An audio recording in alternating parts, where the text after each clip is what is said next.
Hello everyone. Welcome to the Francis Catholic Church here in Concord, California. And gusto ko rin i-share sa inyo, and I love this place. This is my first time coming here because I believe pag nag-vacation ka o may pinuntahan ka, punta ka sa isang simbahan where you offer your prayer at saka yung blessing mo, and at the same time magdasal ka. Kasi whatever you wishes, your goal in life, as long you take action, mararating mo. Let's go and come with me and join me to come inside. Of course, kasama ko si Randy right there. Yes, you're watching right now. And this is the outside of the church.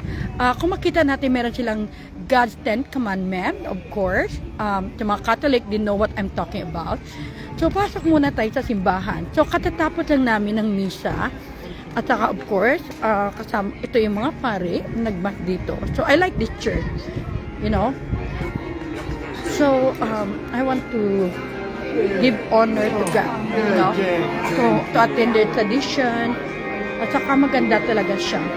So when you come in, the first thing you're going to do is to take the holy water and you make the sign of the cross, right? And you see the resurrected Jesus, at saka this is the patron saint of Saint Francis, at saka meron silang maganda. You know, they have a little chapel. Yung little chapel sa mga kid, you know, kasi sometimes kid need time, right? So this is the right here, the little church. It's a little chapel inside. Yeah. Intense. Of course, it's a prayer intention and donation. Thank God of Blessed Virgin Mary, the Immaculate Heart of Mary. And of course, kailangan talaga i-offer natin prayer kay God. So, it's a beautiful church. Katatapos ng Mass. And sa loob ng church, meron siyang mga Saint Therese of Lisieux, ganda. Saint Vincent de Paul, and Saint Jude Thaddeus. So, meet him, love him, and take and serve him. It's a beautiful church. So this is my first time na pumunta dito, kaya I want to thank the Lord for this beautiful place. You know, dahil first time ko pumunta dito, I make a wish. I pray to God for the good health, for the blessing, for the success of my family, and to the people who are listening to my prayer. You know, offer ko rin sila kay God. So it's a beautiful place to pray to God, and you know, it's a different. So I like to know about the devotion of Saint Francis. Dahil si Saint Francis, kilala siya na he was converted into the Catholic Christian. Isa sa mayaman na tao before, and then until he become converted and he give up everything for God. So ang ganda ng kwento ni Saint Francis of Assisi. Yan, so ito, another church. Po Saint Anthony Padua, the patron of lost. Kaya kung minawala kayo, i-pray natin kay Saint Padua. Saint Anthony Padua, pray for us and all the guardian angels. As our guardian angels, and the Saint Anne, the mom of Jesus, and of course the Saint Joseph. Yeah, so ito yung mga pray natin. We offer the candle and prayer. So this is very important. Now we go to church, we offer a prayer to the Lord. At sa mga lahat, you know, ang ganda ng, it's a beautiful experience na pumunta ka sa simbahan, nag-pray ka, kasi God is blessing you and protecting you. You know, okay, so ang ganda. Again, let's go get the Holy Water to pray. Thank you, Lord, for this beautiful church, Saint Francis de Assisi. Pray for us. You know, ito sa yung church ng Saint Francis de Assisi Church.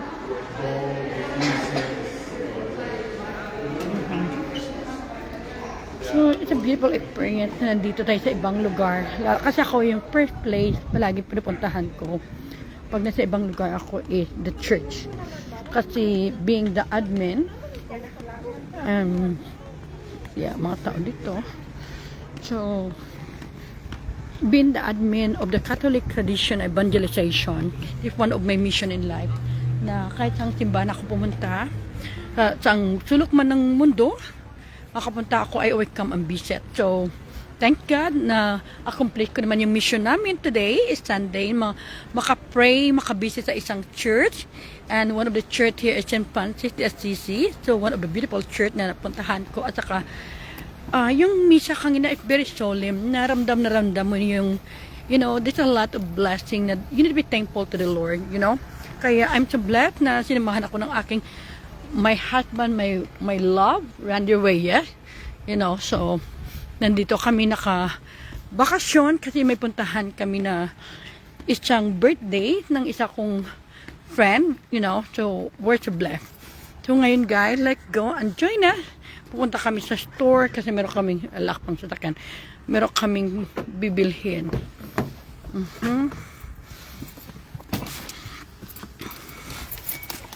Okay. Life is beautiful. Oo nga. Ang ganda palang experience pag namamasyal ka, lalo na pumunta ka sa timbahan at sa mga puntahan mong mga lugar. Kaya, to be thankful.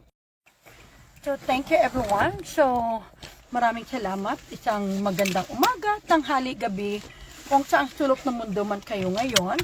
So, I'm thankful na na-complete kong isang mission ko sa life ko being one of the admin of Catholic Tradition Evangelization around the world. Now, I've been part of the group for so many years. Na one of my mission, puntahan yung any Catholic church. Kung saan man ako makapunta. To pray, to offer my prayer sa lahat ng mga tao. Lalo na sa mga kabataan. Sa mga kababaihan, kasi mga lalaki din. Sa mga immigrant, mga OFWs around the world. Kasi very important talaga na the most important thing I learned in life na yung prayer natin, yung panalangin natin kahit ano mga pagsubok, anong blessing darating sa iyo, always pray to God. You know, yun ang sabi nga ng parit na prayer is the most powerful weapon nandito sa mundo. Basta may Panginoon sa buhay mo, wala kang ikatatakot. Basta may Panginoon na kasama mo sa buhay, palagi kang masaya. You're not been affected of any stress or any problem. Kasi the God is the biggest, is the greater than anything. Ang problema ganito ng kaliit, but God is everywhere, right? Kaya we need to be thankful for God. Kaya thank you Lord for this beautiful Sunday. Thank you Lord for my husband one day, they always be with me. And siya yung naging driver ko. Siya rin ang naging support sa akin. And thank you din sa lahat ng mga tao naging bahagi ng aking life journey. Lalo na parang feeling ko almost a month ako nag-celebrate ng birthday ko kasi ang daming naramdaman ko yung tunay na pagmamahal, pagmamalasakit ng aking pamilya.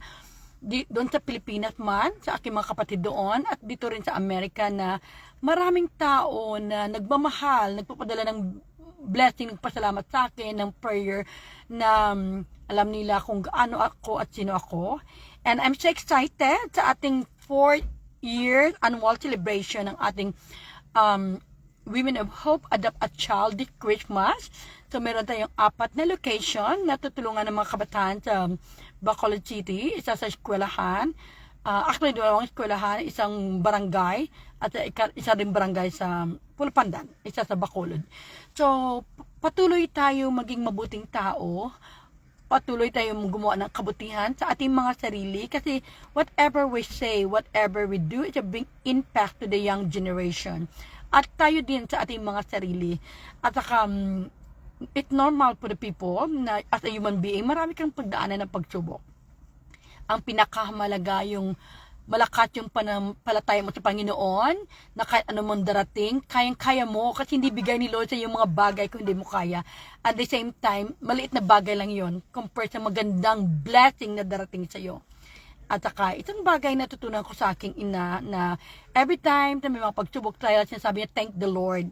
Kaya ganoon din ako, thank you Lord, kasi alam ko na merong magandang blessing na darating sa akin. At saka, maraming mga magandang bagay na mangyayari sa akin. At I'm very thankful and blessed sa mga amazing friend ko, sa asawa ko, kay Randy, sana ako si Josie and Jericho. And of course, sa aking community, sa Pilam Sabi community, kay Ateria, kay Tita Lu, sa iba pa mga tao naging part ng life journey ko na they always there to support me and to my work ko rin. And thank you so much. And again, naikapasalamatan ng Panginoon sa inyong lahat na patuloy tayong maging mabuting tao. patuloy tayo na gumagawa ng kabutihan, patuloy tayo na nagmamalasakit sa tunay nating pamilya, lalo sa mga pinaghirapan natin. Igawin natin at ibigay natin sa tamang paraan. Huwag natin sayangin yung oras. Kasi yung bagay na tutunan ko you need to stay humble, simple human being. Kasi whatever you say, whatever you do, is reflecting of yourself. Kaya ako ay always going to pray the Lord most of the time. At saka I'm so blessed and thankful na nakapunta naman ako sa isang simbahan na hindi ko napuntahan for the first time dito sa Concord, California. Kasi meron kaming atinan na I got invited for one of my clients, one of my friends, sa dibo ng anak niya. So excited, makikita ko naman mga Filipino American community dito. At the same time na alam ko kung saan ako pinapadala ni Lord, there's always a mission. Because I live my life with purpose, with positivity and prayer. Yun ang pinakamahalaga na, actually hindi ko nadala ngayon, binibitbit ko palagi wherever I go, yung libro ko. It reminded myself how to be the best version of ourselves. Kahit siraan ka naman ng ibang tao, kahit sabihan ka naman masama, but always you know what is inside your heart. Because God is watching you. God knows the desire of your heart. God knows to tell the truth. God knows who you are. Na palagi tayo maging matatag. Kasi yun ang 5 bagay na mahalaga para sa akin. At ang aking pananantaya, ang aking prayer to God, is most important. It's my faith to the Lord. Kasi nobody can take in you because as long God is with you. The second one is about my family. No matter what, there's always your family there behind and to support you. And yung family mo, yung mga amazing friend mo, at saka yung foundation ko na tinulungan ko for so many years. Kaya excited na ako sa aming Adopt a Child this Christmas. Actually, akala ko 200 plus lang. We almost 300 children and family na matulungan namin itong Christmas time. So, different location sa Bacolod at saka Pulapanda, Negros Occidental. Ang pangatlo is about my fitness. Yung pahalagaan ko yung sarili ko to be the best version of myself, to be physically healthy, mentally, emotionally. Kasi yun ang pinakamalaga sa buhay natin. And the fourth one, to have fun. Kaya kung manotice nyo, every weekend, my family, we're always going somewhere else to have a vacation, to use our resources, yung naghirapan namin, enjoy namin yung life namin. And the last one is finances. Kailangan marunong tayo humawak ng mga perang pinaghirapan natin. Kasi sa buhay natin, hindi puro panalangin, hindi puro saya. Kailangan nagsusumikap ka, nagtrabaho ka, nagdinegosyo ka para buhayin yung sarili mo, pamilya mo. Hard-earned income is the most important. Kahit sa ang sulok ka man ng mundo, kung wala kang trabaho, wala kang negosyo, maghihirap ka. But at long may trabaho ka, may negosyo ka, pinaghirapan mo, at nilagay mo sa tamang paraan, may mararating ka. So, I've been thankful for God. The 5 important things na tunan ko, my faith, my pananampalataya sa Panginoon, my family, my friend, and the third one is my being healthy and fitness, and of course, having fun, having enjoyed vacation, and the finances. Na gamitin sa tamang paraan, sa tamang tao, sa ating pamilya na to save money, to protect ourselves, and investment. So, guys, sa mga nandito sa Concord, California, nandito na ako. So, I'll be back home tomorrow. Now, go back to work. At saka, life is beautiful. Enjoy natin. And thank you, St. Francis. Pray for us. And thank you sa wishes ko for today na pinipray ko kay Lord. Maraming salamat. Yeah, yun ang pinakamalaga na pinaghirapan ni Dayo, hingi ng hingi sa ibang tao. Kaya ako, kung meron man kaming foundation, we created that more than 4 or 5 years ago. Kasi kami mismo, yung foundation ko, binuo ko yun during pandemic na nagtutinda ko ng mga pagkain para may padala ko sa mga kabataan. At kaya nga lumabas yan sa GMA, sa ABCBN, kasi para sa akin yung isang bagay pinaghirapan. You know, you finding way, and I would like to thank to all the people supporting the Women of Hope, na kami talaga nagsusumikap, kami na makatulong, hindi yung hinihingi lang namin o umaasa sa mga sponsor. Always work hard. And yung future natin, hindi nakadepende sa ibang tao. It depend upon us. Kung naging successful man tayo sa buhay dahil pinaghirapan natin, hindi tayo nangungutang, hindi po tayo hiningi sa ibang tao, kundi pinaghirapan kasi you have a goal in life. The most important 5 thing I learned, when you have a faith in God, what is your goal in life? What is your purpose? What is your mission? Kaya ko everything, kaya I've been proud being part of Catholic Tradition Evangelization, being one of the founder na wing of the admin. Kaya kung you don't know that, pumunta na kayo sa aming page, Catholic Tradition Evangelization. We have that for so many years. And then the second one, you need to love yourself, love your family, the friends around you, and build your foundation to help people the less privileged, and especially to love your husband. So I'm thankful and sa aking family. Hindi po yung hingi ng hingi. Yes, Masama po yung hingi ng hingi. So, my husband want to share na ang bagay hindi puro hingi. Lahat ng bagay pinaghirapan. So, that's more important. And the third one is always as a reminder for us, make sure you need to have fun for yourself. And of course, the fourth one, you have to take care of yourself. Fitness. Mahalaga yun. When you say fitness, not only na maging physically beautiful ka, physically healthy, mentally, emotionally, and psychologically. And whatever you say, whatever you do can bring impact to other people. Kaya always set a good example to everyone. And the last one, don't forget, palagi na you have money in your bank. Always money you have savings. So you can travel anywhere you go na hindi mo kailangan humingi ng ibang tao kasi pinaghirapan mo. Kaya yun ang pinakamalaga. Guys, don't forget, sana makapulot tayo ng aral. Today is Sunday dito sa America, especially here in Concord, California. I'm so blessed, I'm so thankful with the support of my husband, my son Joseph and Jericho, and for our family. And continue natin. Thank you, St. Francis of Assisi, for being in your church today na another magandang aral ating natutunan bilang isang Filipino-American author dito na kilala bilang of Hope, Woman of Hope. Patuloy tayo maniniwala sa Panginoon. Yun ang palagi sinasabi ko na magtiwala sa ating Panginoon. Sa Diyos lang tayo umaasa at magtiwala tayo sa ating mga sarili. There's always hope and love with God. Huwag hayaan yung mga bagay na binigay ng Panginoon sa atin. Huwag natin hayaan na wala tayong nararating sa buhay. Huwag tayo maging mayabang. We always be down to earth. The more we stay simple, the more blessing. At saka marunong tayo tumanaw ng utang na loob sa mga tao na naging bahagi ng ating life journey. Kaya sa mga tao naging part ng life journey ko mula ng kabataan ko back home, sa Bacolod City, Philippines, maraming salamat sa inyo, lalo na sa San Antonio Abad Paris, na sila naghubog sa akin, sila nagturo sa akin kung paano maging isang totoong tao na may tiwala sa Panginoon, tumatayo sa katotohanan, may panindigan at may karapatan para maging mabuting tao. Huwag nating tolerate yung hindi maganda sa ating buhay. Always say the good word, always believe in ourselves, always believe in God, kasi yung success natin nagdidepende sa atin. Again, guys, thank you so much. I love you all at mabuhay and God bless us all. And to God be the glory. See you next time. Bye.